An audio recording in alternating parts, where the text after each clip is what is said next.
Leaving Earth to find new homes in space is an old dream of humanity and will sooner or later be necessary for our survival. The planet that gets the most attention is Mars, a small, toxic and energy-poor planet that just about seems good enough for a colony of depressed humans huddled in underground cities. But what if we think bigger? What if we take Venus, one of the most hostile and deadly places in the solar system, and turn it into a colony? Not by building lofty cloud cities, but by creating a proper second Earth. It might be easier than you think.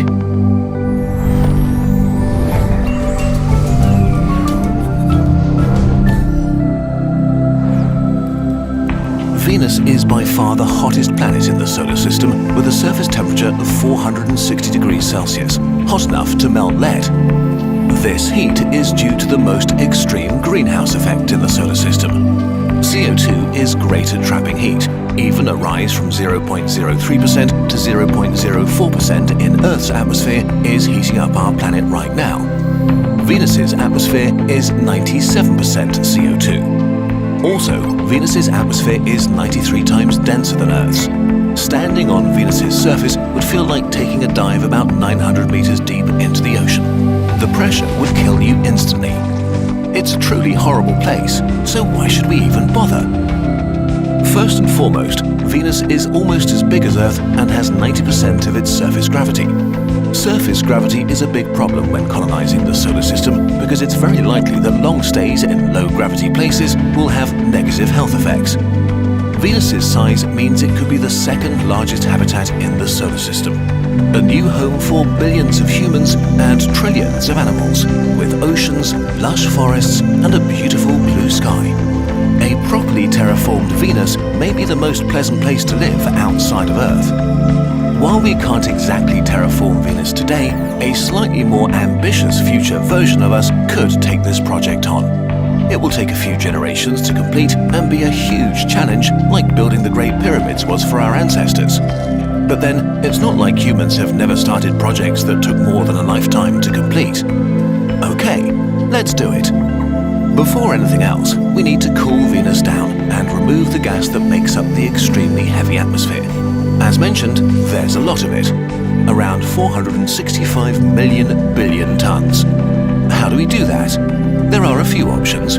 We could create giant solar collectors powering a huge array of laser beams that heat up the atmosphere so much that it's blasted into space.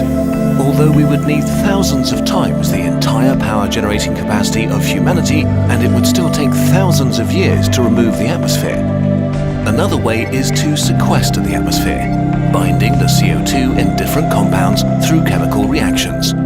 We could mine elements like calcium or magnesium on Mercury and shoot them at Venus via mass driver systems, electric rails that make rockets unnecessary on smaller planets. The metals would combine to bind the CO2 into different carbonates basically forever. But the scale makes the whole thing impractical. We would need several 100 billion tons of material to sequester the CO2 this way. Seems like a waste of material and might take too long.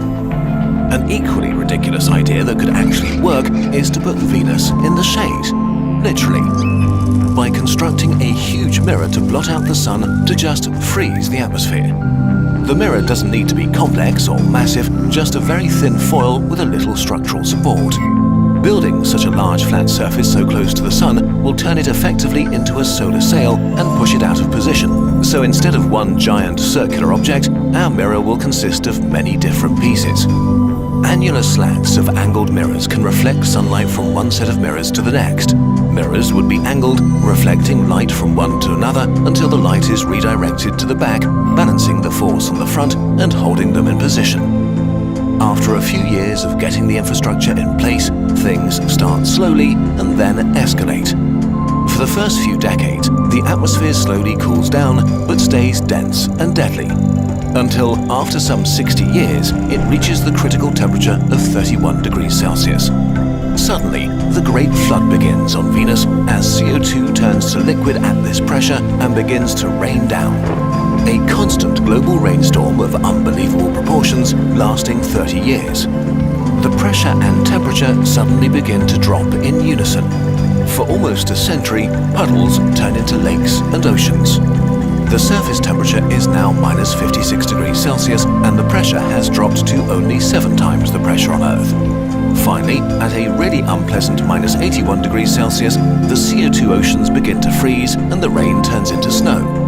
This leaves us with a frozen Venus covered in oceans as hard as rock and gigantic CO2 glaciers.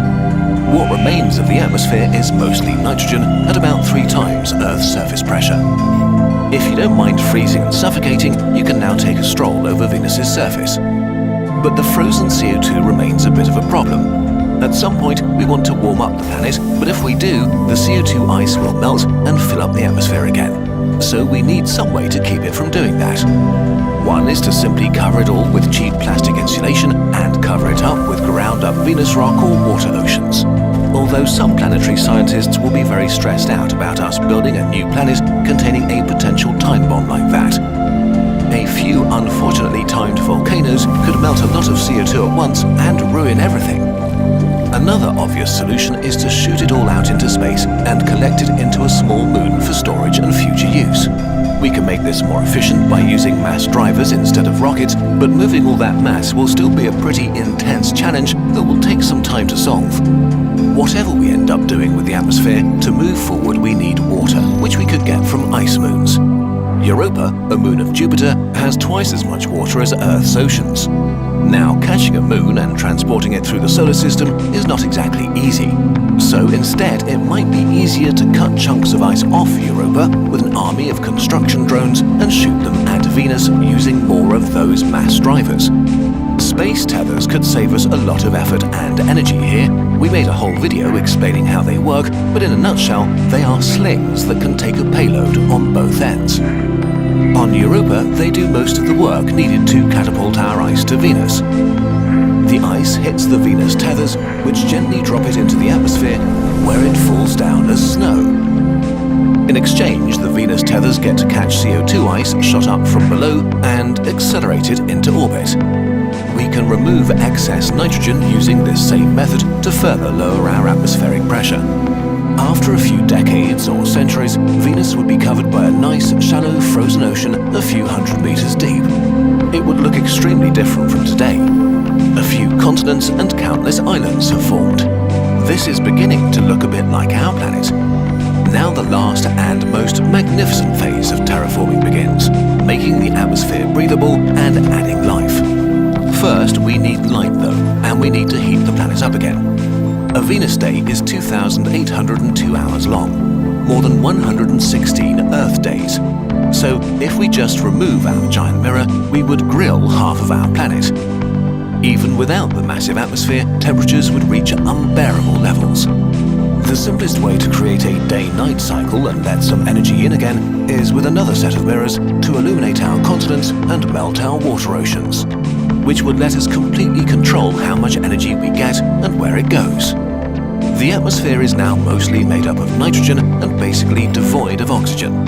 So the first inhabitants will likely be trillions and trillions of cyanobacteria, which can get photosynthesizing and release oxygen. We know that they can quickly turn around the atmosphere of a planet because billions of years ago they were probably responsible for turning the toxic atmosphere of our young Earth into an atmosphere with enough oxygen for more complex animal life.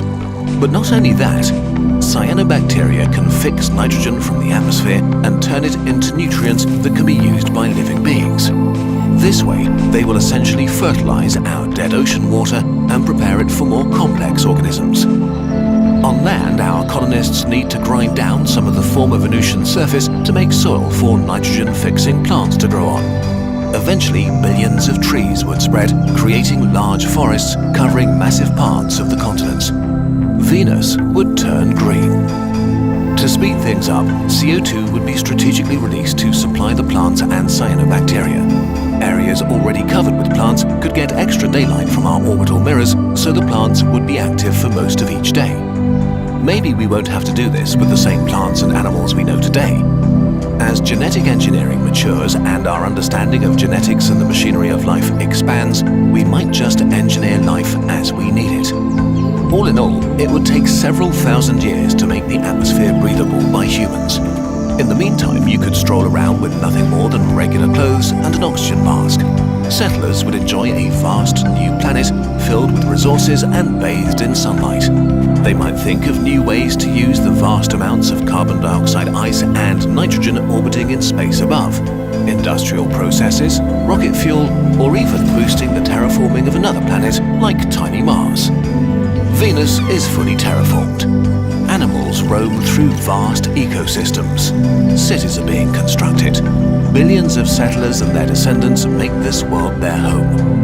They will see images of the past, how Venus was once the most hostile planet around, how it took hundreds of years to freeze hell and to ship in the oceans, and another few thousand years to make it possible to breathe freely. They will barely be able to believe it. Okay, maybe it's not that easy to terraform Venus, and a lot of things must go right for this future to become reality. But it is possible, and with technology that is within the reach of a motivated and slightly more advanced humanity that wants to venture into space. The only thing that's stopping it is our imagination, and that at least is a problem that's easy to overcome. If you think about it, your imagination is the only thing stopping you from doing all kinds of things. All you need is a little nudge, and we might just have the right thing to get you started. We are big fans of Skillshare, an online learning community that offers thousands of classes for all skill levels in tons of creative disciplines like illustration, animation, or film and video. Or you could try a class on home decoration, growing houseplants, or playing the guitar. There's something for everyone, really. The first 1,000 Kurzgesagt viewers to click the link in the description will get a 1-month free trial of Skillshare. Since we started working with Skillshare, you, our viewers, have taken over 100,000 hours of classes, including our own 3 Skillshare classes on how we make our animations. If you want to learn more about motion graphics, give them a try. And if you need an extra little push to get you going, maybe get started with some advice on motivation and inspiration. We liked the scientific method for artists. Find inspiration, get motivated, and grow your creative skills by Kendall Hillegas. In this class, Kendall explains her 4-phase process for exploring and figuring out your direction as an artist. For us, it was a great way to get into the flow of creating something.